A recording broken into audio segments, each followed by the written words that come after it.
અંબાજી ખાતે અન્ન અને નાગરિક પુરવઠા મંત્રી રમણભાઈ સોલંકીના અધ્યક્ષસ્થાને રેશન ડીલરોનું સ્નેહ સંમેલન યોજાયું.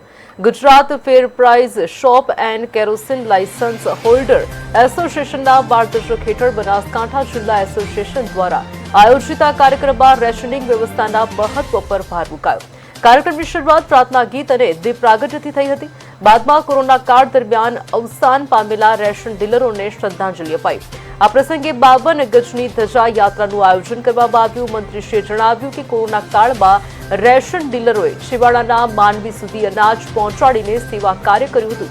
સરકાર દ્વારા તેમના કમિશનમાં ₹0.35નો વધારો કરવામાં આવ્યો છે અને આગામી સમયમાં તમામ વ્યાજબી પ્રશ્નોનું નિરાકરણ લાવવાની ખાતરી અપાઈ.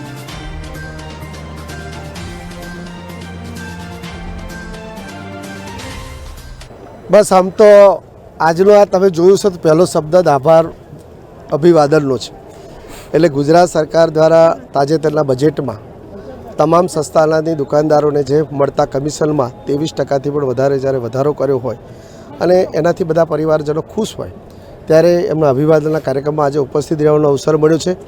વિશેષ કરીને દુકાનદારોને અમે એક સરકારના એક પરિવારજન તરીકે ઓળખીએ છીએ, કારણ કે સરકારની તમામ ગરીબલક્ષી યોજનાઓ એમના થકી ગરીબ સુધી પહોંચે છે.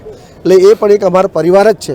એટલે એમના પરિવારના કાર્યક્રમમાં જ્યારે અહીંયા ઉપસ્થિત રહેવાનું છે ત્યારે મને વિશેષ આનંદ પણ છે. આમ તો વારંવાર સરકારના પ્રવક્તા દ્વારા અને સરકારના અધિકારીઓ દ્વારા ખાસ વિનંતી કરવામાં આવે છે કે જ્યારે યુદ્ધ જેવી પરિસ્થિતિ છે ત્યારે આજે મન કી બાતમાં પણ તમે જોયું કે આદરણીય વડાપ્રધાન મોદી સાહેબે પણ આ વાત કરી છે કે આપણે આવા સમયની અંદર સંયમતાપૂર્વક ખોટી અફવાથી પ્રેરાઈએ નહીં.